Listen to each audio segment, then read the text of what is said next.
सभी दोस्तों को प्यार भरा नमस्कार। मैं प्रांजल गौड़ स्वागत करता हूं आप सभी का आपके अपने चैनल ब्रज महिमा में। दोस्तों, जैसा कि आप जानते हैं कि रक्षाबंधन का त्यौहार आने वाला है। दोस्तों, रक्षाबंधन के मौके पर एक बहन अपने भाई की कलाई पर राखी बांधती है। वहीं वो भगवान से यह मांगती है कि उसका भाई हमेशा खुश रहे और स्वस्थ रहे।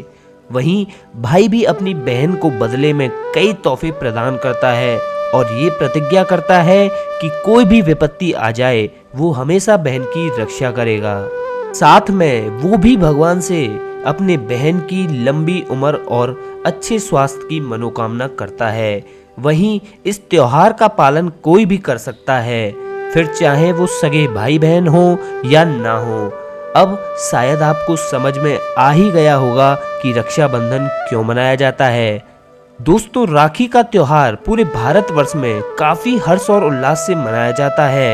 यह एक ऐसा त्योहार है जिसमें क्या धनी क्या गरीब सभी इसे मानते हैं। लेकिन सभी त्योहारों की तरह ही रक्षाबंधन का भी एक इतिहास है। ऐसी कहानियां जो कि दंत कथाओं में काफी लोकप्रिय हैं। चलिए उन्हीं कहानियों के बारे में जानते हैं। पहली कहानी आती है सम्राट अलेक्जेंडर और सम्राट पुरु की। दोस्तों, दरअसल रक्षाबंधन त्योहार की सबसे पुरानी कहानी सन 300 BC में हुई थी।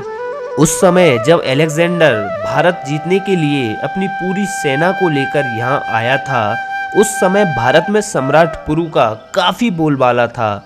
जहाँ अलेक्जेंडर ने कभी भी किसी से हार नहीं मानी थी, उन्हें सम्राट पुरु से लड़ने में काफी दिक्कतें हो रही थी। जब अलेक्जेंडर की पत्नी को रक्षाबंधन के बारे में पता चला, सम्राट पुरु के लिए एक राखी भेजी थी जिसमें कि वो अलेक्जेंडर को जान से ना मार दें। वहीं पुरु ने भी अपनी बहन का कहना माना और अलेक्जेंडर पर हमला नहीं किया था। दोस्तों, दूसरी कहानी आती है रानी कर्णावती और सम्राट हुमायूं की। दरअसल दोस्तों, रानी कर्णावती और सम्राट हुमायूं की कहानी का कुछ अलग ही महत्व है। ये उस समय की बात है जब राजपूतों और मुस्लिम राजाओं के बीच में युद्ध चल रहा था। अपने राज्य को बचाने के लिए राखी उस समय बहुत प्रचलित थी, जिसमें भाई अपने बहनों की रक्षा करता था। उस समय चित्तौड़ की रानी कर्णावती हुआ करती थी। वो एक विधवा रानी थी और ऐसे में गुजरात के सुल्तान बहादुर शाह ने उन पर हमला कर दिया। ऐसे में रानी अपने राज्य को बचाने में असमर्थ होने लगी।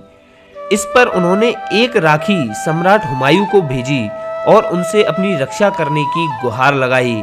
और हुमायूं ने भी अपनी बहन की रक्षा हेतु अपनी एक सेना की टुकड़ी चित्तौड़ भेजी, जिसके बाद बहादुर शाह की सेना को पीछे हटना पड़ा था। दोस्तों, राखी के बारे में भविष्य पुराण में वर्णन मिलता है कि देवों और दानवों के बीच जब युद्ध शुरू हुआ था, तब दानव हावी होते नजर आने लगे। भगवान इंद्र घबराकर बृहस्पति के पास गए।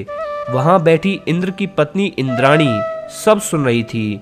उन्होंने रेशम का धागा मंत्रों की शक्ति से पवित्र करके अपने पति के हाथ पर बांध दिया। संयोग से वह श्रावण पूर्णिमा का दिन था। दोस्तों, इसी श्रृंखला में कहानी यह आती है जो कि राजा बलि से जुड़ी हुई है। दरअसल स्कंद पुराण, पद्म पुराण और श्रीमद् भागवत में वामनावतार नामक कथा में रक्षाबंधन का प्रसंग मिलता है। दानवेंद्र राजा बलि का अहंकार चूर करने के लिए भगवान विष्णु ने वामन अवतार लिया और ब्राह्मण के वेश में राजा बलि से भिक्षा मांगने पहुंच गए। भगवान ने भिक्षा में बाली से 3 पग भूमि की मांग की। भगवान ने 3 पग में सारा आकाश, पाताल और धरती नाप लिया और राजा बलि को रसातल में भेज दिया। बलि ने अपनी भक्ति के बल पर भगवान को रात दिन अपने सामने रहने का वचन ले लिया। भगवान को वापस लाने के लिए नारद ने लक्ष्मी जी को एक उपाय बताया। लक्ष्मी जी ने राजा बलि को राखी बांधकर अपना भाई बनाया और पति को अपने साथ ले आई। उस दिन श्रावण मास की पूर्णिमा तिथि ही थी, इसलिए राखी को बहुत सी जगहों पर ब्लेवा भी कहा जाता है। दोस्तों, 5वीं कहानी आती है कृष्ण और द्रौपदी की। आप में से ज्यादातर लोगों ने यही कहानी सुनी होगी। दोस्तों, दरअसल हुआ ये था कि लोगों की रक्षा करने के लिए भगवान कृष्ण को दुष्ट राजा शिशुपाल को मारना पड़ा।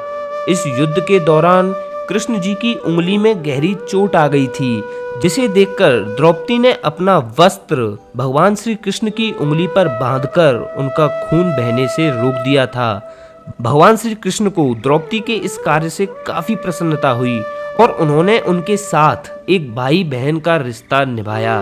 वहीं उन्होंने उनसे ये भी वादा किया कि समय आने पर वो उनकी मदद जरूर करेंगे। बहुत वर्षों बाद जब द्रौपदी को कुरुसभा में जुए के खेल में हारना पड़ा, तब कौरवों के राजकुमार दुशासन ने द्रौपदी का चीरहरण करने का दुस्साहस किया। इस पर कृष्ण ने द्रौपदी की रक्षा की और उनकी लाज बचाई थी। दोस्तों, अब महाभारत से जुड़ी एक और कहानी आती है। भगवान श्री कृष्ण ने युधिष्ठिर को यह सलाह दी थी कि महाभारत के लड़ाई में खुद को और अपनी सेना को बचाने के लिए उन्हें राखी का जरूर उपयोग करना चाहिए युद्ध में जाने से पहले।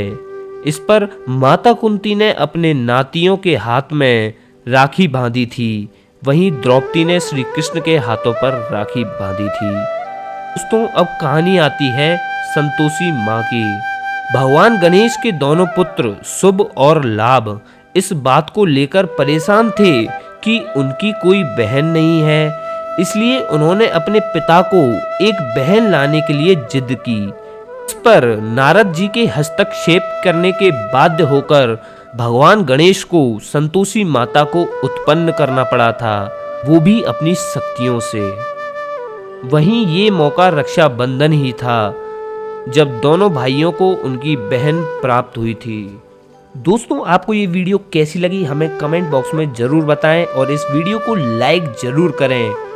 और दोस्तों, इस वीडियो को अपने भाई और बहन को शेयर करना ना भूलें।